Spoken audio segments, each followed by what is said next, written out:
Vai prieks dzimst pats no sevis? Tad, kad tu esi šī stāvoklī, tad tu skaidrāk redzi savu jēgu. Vai prieks un laime ir viens un tas pats? Prieks viņš var būt kluss, neārišķīgs. Pirts viņš ir ēterisks, ja viņš tev tuvina dievam. Tad viņam ir tīri fizioloģiski jāsāk smaidīt. Visi cilvēki, kas skraida pa pasauli apkārt, meklējot prieku un piepildījumu stāvokli, nozīmē, ka viņš dzīvo bezjēdzīgu dzīvi šobrīd. Ņemam vadiņu, iespraužam sevi rozetē. Kad mums vairāk kā viena no šīm vērtībām ir aktīva, tas nozīmē, ka mums šis riņķa dāncis sāk palikt patiesas. Pie nākamās vērtības, un tā ir prieks. Fiziski, emocionāli un mentāli līdzsvarots aktīvais stāvoklis, jeb paaugstinātu frekvenču nervu sistēmas impulsi, kas nodrošina pilnvērtīgu realitātes uztveri.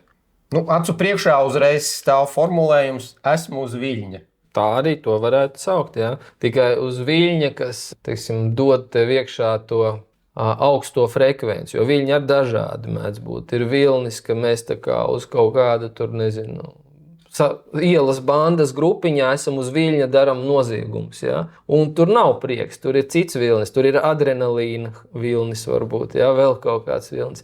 Prieks, tas ir pavisam cits vilnis, tas ir tas prieks, tas ir augstākā frekvence, augstākā vibrācija, kurā mēs atrodamies. Bez prieka mums nav saprotama mūsu būtība. Tad priekam ir prieks nenozīmē smieties un zviegt bez apstājas. Ja? Prieks ir tavs stāvoklis iekšējais, kurā tu atrodies. Un tad, kad tu esi šī stāvoklī, tad tev ir saikne ar to, ko mēs pirms tam runājam, tu skaidrāk redzi savu jēgu. Bez prieka tev ir grūti saprast savu jēgu līdz galam. Un ja tev nav saprotama tava jēga, tev sāk zust piepildījuma stāvokļi, ja ikdienas darbos, un tad tu atkal sāc pazust, ja, tev dzīvības enerģija izsīkst, un tad tu saproti, reku tas riņķa dāncis sākās, ja, jau šeit, un tev vēl viss pārējais, kas vēl pie tā ieslēgsies. Tas riņķa tāda dēja sanāk aizvien bagātāk ar katru nākamo vērtību, ko ieliek iekšā, viņas visas griežās iekšā tajā visā procesā. Tādā veidā mums veidojās, tas, ko mēs saucam par savu patieso stāvokli iekšējo. Ja. Mēs te varam mānīties, tēlot kaut ko no sevis, ja. Tāpat es varu arī tēlot, ka es neesmu priecīgs, ja, lai gan iekšējais prieks, ka tev ir skaidra jēga un tu esi šeit un tagad, tev prieks neizbēgam gribēs spraukties ārā no tevis. Ja. Tu varbūt nevar izrādīt kaut kādās situācijās dzīvē, bet tev visu laiku ir prieks dzīvē. Un tad, kad tev ir visu laiku prieks tas ir tāds, kā es pateiktu, tas ir tāds kā kontakts vai telefons sazvanīties ar augšu, tā kā ar priekšniecību savu. Ja? Priekšniecība, kāds tur uzskata dievs, tur radītājs, tur varenais arhitekts vai vēl kaut kas no kuram tur ir. Ja? Tad prieks stāvoklis ir tas, kas tev ļauj visu laiku atrasties tajā sasaistē ar to, kas tev ir devis jēgu dzīvē. Jā. Tu uzkāpi uz viena no nākamo jautājumu taciņas, jo, kad jūs runājāt ar Aleksi par laimi, tu tieši šo pašu stāstīji par laimi. Un atceros bērnībā lasījis dažādu tautu pasakas. Tur tieši darbojās šīs duets – prieks un laime. Vai prieks un laime ir viens un tas pats tavā skatījumā, vai tomēr divas dažādas lietas? Nē, bet prieks un laime katrs atsevišķi. Katrs atsevišķi, jā. Laimes stāvoklis ir tas, ka tu ej pa savu dzīvi prieka iekšējā piepildījumā. Tā kā tas stāv. Laime ir principā tavs dzīves ceļš. Laime bez prieka nevar pastāvēt. Un prieks savukārt tevi novedīs pie laimes jebkurā gadījumā. Ja tu būsi prieka stāvoklī, tu agri vai vēl sāksi iet savu laimes ceļu. Jā, un laime tas ir liktenis pēc būtības. Izvēlēties to likteņa scenāriju, kas ir paredzēts no augšas tev. To nozīmē laime. Un tāpēc mēs ar Aleksu, kad runājām, tur es to pieminēju. Ja? Jo laime ir tas, ka tā ir karte pēc būtības. Viņa nav fiziska karte, bet laime ir tā kā iekšējā karte, ka tu zini, kas tev ir jādara. Un tu esi laimīgs. Un nevis tevi kāds var padarīt laimīgs, bet tu pats izvēlies laimi savā dzīvē. Mēs tagad ķeramies citām tēmām jau klāt, bet katrā gadījumā, lai tādu īsumā ieskicēju. Ja? Tātad prieks ir tas, kas tev aizvedīs pie laimes. Bet, ja viņš ir neviltots prieks, un ja tas prieks nav balstīts kaut kādos īstermiņa hormonālās svārstībās, tur iedzērās un priecīgs. Prieks tas ir tas stāvoklis, kurā tu vari ilgtermiņā atrasties ilgstoši. Tas nenozīmē zviegšana, smiešanās, jautrība vai vēl kaut kas tāds. Tā visi tādi tie hormonālie stāvokļa jautrība, kaut kāda tur izsmiešanās, tur nezinu, izdauzīšanās, izālēšanās, ja, tur smaidīšana, vēl kaut kas, ja, tas ir tie papildus efekti varbūt, kas no prieka rodās kaut kādā mērā, ja, bet pats prieks, tas ir tieši tas stāvoklis, prieks viņš var būt kluss un mierīgs un neārišķīgs. Ja? Cilvēks, kas ir prieka stāvoklī, tu jūti, ka viņš vienkārši vibrē augstāk, tas cilvēks. Kad viņš ir kaut kādā mērā, viņš nav šeit, viņš ir šeit, bet viņa nav šeit, viņš nav tā kā kopā ar mums visiem, ja? Vai kaut kā tam līdzīgi. Tu viņu it kā redzi, bet tu viņu nesaproti līdz galam. Ja? Cilvēks, kas ir prieka stāvoklī, cilvēkiem, kas nav prieka stāvoklī, viņiem ir grūti saprast to cilvēku, kāpēc viņš ir, ko viņš te dara. Kāpēc viņš tā uzved, kāpēc viņš tā runā, ko viņš tur saka, vai kas tas tāds ir. Un tas ir tas moments, kad cilvēks tajā prieka stāvoklī, viņš, tam, kurš nav prieka stāvoklī, viņš nav saprotams. Savukārt otrs priecīgs cilvēks, redzot otru priecīgs, jo viņi ļoti labi viens otru atpazīst uzreiz. Jā, šo es atceros, ka tu man kādreiz skaidroji, ka ir tā saucamais pareizais prieks un nepareizais prieks. Tā es tos noformulēju, tagad es saprotu, mēs esam vienojušies, ka vārds pareizs savā būtībā nozīmē dabisks. Tātad ir dabiskais prieks un ir tāds... Ir mākslīgais prieks, radīts, teiksim tā, kompensējošais mehānisms. Par prieku, protams, ka galvā skan dziesmas rindas, kad nekas nav palicis, tevī paliks vairs tikai prieks.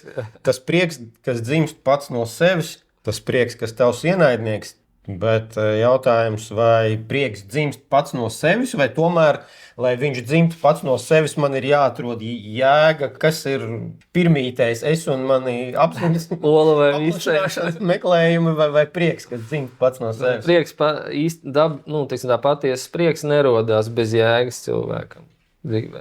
Tu nevari nonākt pie patiesa prieka, ja tev nav dzīvē jēga. To atkal sev mānīs. Vienkārši mēs atgriežamies pie tā, ka cilvēks sev sāk melot, ja viņam nav jēga, viņš nesaskata savā dzīvē. Ja kā tu vari būt priecīgs, ja tu neredzi jēgu? Kā tu vari būt priecīgs, ja tu nevari darīt to, kam ir jēga dzīvē? Tātad abi divi iepriekšējie elementi, bez viņiem prieks arī nav iespējams. Ja, tad bez piepildījuma un bez jēgas dzīvē. Un tad tas būs prieks, tas ir tas īstermiņa hormonālais prieks, ka iedzēri šņabi glāzīt un palika priecīgs prāts. Ja? Tā kā tuvāk Dievam pietuvojies, ja? Kā man te viens stāstīja, kā šņabis, tas tev palīdz, viņš tāds ēterisks, ja?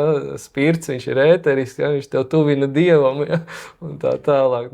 Kaut kādā mērā to tā var uzskatīt, ja? Tā kā tikai jautājums caur kurienu, vai caur zārka naglām, ja? Tuvina Dievam, vai caur kaut kādiem patiesiem stāvokļiem iekšējiem, ja? Tu jau pieminēji tādu vārdu kā smaids. Es tieši vakar biju uz Tautu deju koncertu un saprotu, ka ir tāds uzstādījums, ka ansambļu vadītāji un horeogrāfi no dejotājiem pieprasa neizzūdošu smaida izpausmes sejā. Un ir divi jautājumi. Pirmais, vai smaids ir prieka izpausme, un otrs, vai šis te obligāti brīvprātīgais smaids ir patiesas smaids, vai tas ir patiesas prieks, vai tas ir tikai mākslīgais un kaut kāds atribūts, tas, ko cenšas notirgot. Jā, protams, kad ja tev liek smaidīt, tu smaidi, tas nav patiesi. Bet tur ir vēl viena nianse, kad ir tādas tehnikas un prakses, pat kad cilvēks jūtās sliktā noskaņojumā, tad viņam ir tīri fizioloģiski jāsāk smaidīt. Nostājas pie spoguļa un sāc smaidīt pret spoguli. Ja?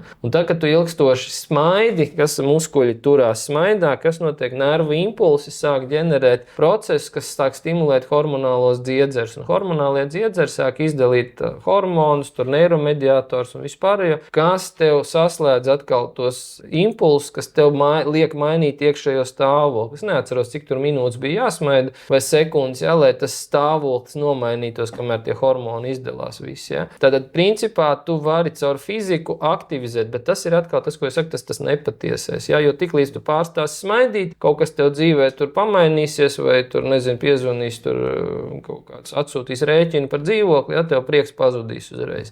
Tātad tas ir tas, kas pārējošs prieks, viņš tev nenoturēs ilgtermiņā tajā saiknē. Bet kā īstermiņa glābējs zvans, tas var būt. Jā, piemēram, ja tu esi galīgi bēdīgā situācijā, tad tu kaut kā sev mēģini iepriecināt. Ko dara sievietes? Sievietes iet iepirkties uz veikalu. Tad, kad viņām nav piepildījumu, jo viņas nesaskata savai dzīvē jēgu, tad, ko viņas dara? Viņas iet pa veikaliem šopingot, jā, vai ceļojumos braukt, tur ceļot pa pasauli, meklēt kaut kur adrenalīnu, vēl kaut ko. Jā. Tas ir tās visi tie ir simptomi tam, ka cilvēks nav priecīgs par dzīvi. Jo viņš nevar labi justies tur, kur viņš ir. Tas nozīmē, ka viņam ir problēma, viņam ir bezjēdzīga dzīve. Visi cilvēki, kas skraida pa pasauli apkārt, meklējot prieku un piepildījumu stāvokli, nozīmē, ka viņš dzīvo bezjēdzīgu dzīvi šobrīd. Jo viss tas ir, jebkurā dzīves situācijā un vietā, neatkarīgi no tā, kur tu atrodies. Vai tas ir Sibīrija, vai Kamčatka, vai, Ēģiptes piramīdas, vai Taizeme, vai tur, Mozambika, vai vēl kaut kur, nav svarīgi, kur tu atrodies. Tas viss nāk no tevis iekšā.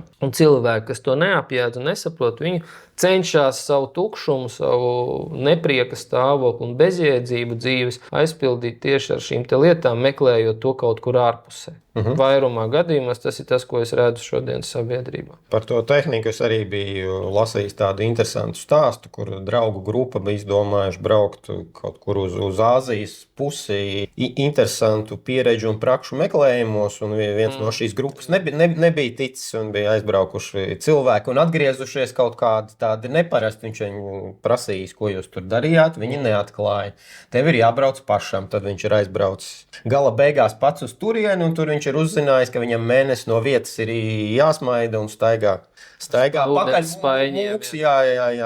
Visu laiku liek smaidīt. Respektīvi sanāk, ka šī te ilga smaidīšanas prakse tomēr arī tāds ir tā kā līdzeklis no ārpuses, ka nav īsti patiesa prieka. Te uzģenerē hormonālo stāvokli. Jautājums, cik ilgi tavs hormonālais stāvoklis pats par sevi noturēsies, ja viņam nav pamata. Tur noteikti cilvēki pēc tam praktizē katru rītu pamostās un smaidam, lai būtu uzlādēts tas hormons. Viņš tā kā mākslīgi stimulē hormonu izdalīšanos, lai uzturētu šo te stāvokli iekšā. Ja? Kas kādam, kam nav jēga dzīvē, kam trūkst piepildījums, viņš to var darīt. Ja? Ņemam vadiņu, iespraužam sevi rozetē. Uzlādējam, un tad uz dienu man pietiek šis te prieka stāvoklis varbūt. Bet arī tas ir tāds jautājums, kam pietiek, kam nepietiek, tāpēc, kad ir atkarīgs tieši no tā fona vibrācija. Ja mēs runājam, ka fona vibrācija prieks tur, teiksim, mums ir 100,000 herci vai 1,000,000 herci, ja, vai vēl kaut kas tur, ja. Tad mana ikdiena ir varbūt 15 herci, ja. Un tad es, protams, varu uzdzīt tur līdz kaut kādam tam līmenim augšā, tie tāpat nebūs tas maksimālais prieks stāvoklis, tas nebūs saikne ar savu radītāju, ja, tanī stāvokli, jo. Ja, bet tev būs iekšējais stāvs, jo, lai būtu saikne ar radītāju,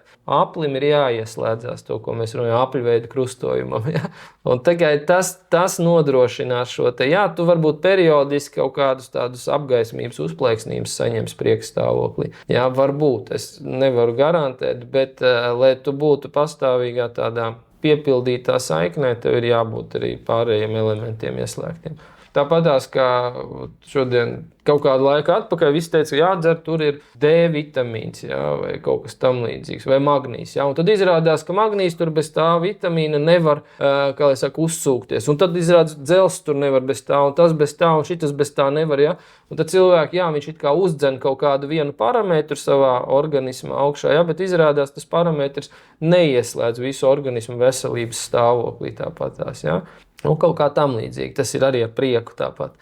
Tad izrādās, ir nevis jādzer vitamīni pa apli, bet jādomā par cilvēku dzīves vērtībām pa apli. Tieši tā. Cilvēka vērtības tev padarīs, ka nevajadzīgi daudz vitamīnu lietošanu, ja tu sakārtos viņus savā dzīvē. Vēl noslēgumā, vai prieka stāvoklis ir tas pats, ko varētu saukt par iedvesmas stāvokli, vai kad es saku, man ir iedvesma, vai tad es esmu priecīgs, vai tas ir kaut kas cits, vai tas jau ir uz nākamo vērtību, uz radošumu? Tur ir, kas ir iedvesma? Iedvesma ir parasti vairāk šo te stāvokļu apkopojums, to vērtību apkopojums. Iedvesma, viņa, kā saka, rodās brīdī, kad mums saslēdzās kopā kā minimums vismaz 2 no šiem te elementiem jābūt. Jā, tātad vai tas ir piepildījums un prieks, vai tas ir tā kā jēga un piepildījums, jēga un prieks, vai vēl kaut kam ir jābūt, jā, teiksim, no tām pārējām vērtībām, kas ir. Tātad līdz ar to, ja mums nav šo te saslēgumu kopīgo, ja mums iedvesma neparādīsies. Iedvesma, tas ir tāds kā stāvoklis, kas aktivizējās pēc tam, ka mēs esam saslēguši. Jo kas ir tas moments, kad mums vairāk kā viena no šīm vērtībām ir aktīva, tas nozīmē, ka mums šis te riņķa dancis sāk palikt patiesis. Ja? Tad tas nav vienkārši uzdzīts tur prieka stāvoklis vai kaut kāda grāmatā izlasīta jēga viena, ko es tagad piekopju dzīvē, vai kaut kāds bezjēdzīgs piepildījums, ko es cenšos panākt savā dzīvē. Ja? Tad ir kā minimums 2 lietas, kas jau ir sasējušās kopā, un tās 2 lietas tev sāk ģenerēt to stāvokli, ko tu vari saukt par iedvesmu. Tas ir vēl viens stāvoklis. Tas ir stāvokļu kombinācija, ja tā to var nosaukt. Ja tev ir viss saslēgts kopā, tad tev pat nav vajadzīga iedvesma. Tu esi jau pats iedvesma. Tu vienkārši ej, dari, tāpēc, ka tev nevajag to stimulu, ko sauc par iedvesmu. Tev iedvesma ir 2 naktī, jau tu piecelies un dari kaut ko. Tu pat negaidi to iedvesmas parādīšanos. Tu esi spējīgs veikt gara darbus, ja, vai radīt kaut ko jebkuros stāvokļos un apstākļos. Un tas saucās tad, kad tev šīs te vērtības ieslēdzās. Ja? Nu, tā kā studentam, kad parādās iedvesma, tad, kad ir eksāmens pienācis un ir pēdējais vakars, kad ir jāgatavojas. Ja? Kas tas ir? Viņam ir piespiedu kārtā rodās, teiksim, tas dzinuļa spēks, ja? Viņu iedvesmo, tur nezinu, sliktā atzīme, ko viņš var saņemt, ja? Un iedvesmo tas, ka kādas pēc tam perspektīvas būs un vēl kaut kas tur, un tā kā saslēdzās vairākas lietas kopā, un tad viņu dzen tā kā vagaru tur. Šajā piemērā man liekas, ka tā iedvesma jau ir kaut kas līdzīgs tai motivācijai, kas ir dzenošāka. Jā, tur es tev piekrītu, tā ir motivācija, kas tev iedvesmo darīt tādā veidā. Jā, tā kā, tad tu saproti, ka iedvesma tas ir rezultāts jau arī. Tas ir rezultāts tiem procesiem, kas ir notikuši pirms tam. Jo motivācija arī var būt viens no tiem dzinuļiem, kas tev to iedvesmu radīs. Nu, tā kā es saku, burkāns vai pātaga rada iedvesmu. Ja? Protams, tā iedvesma nav dabīga un veselīga. Viņa nav no veseluma iznākusi. Ja? Viņa ir no bailēm uz kompleksiem balstīta un tā tālāk. Ja? Nu, tā motivācija uz to visu. Un tad, attiecīgi, ja tev ir tāda motivācija, kas rada tādu iedvesmu, tad arī tā iedvesma būs tāda ļoti pārējoša.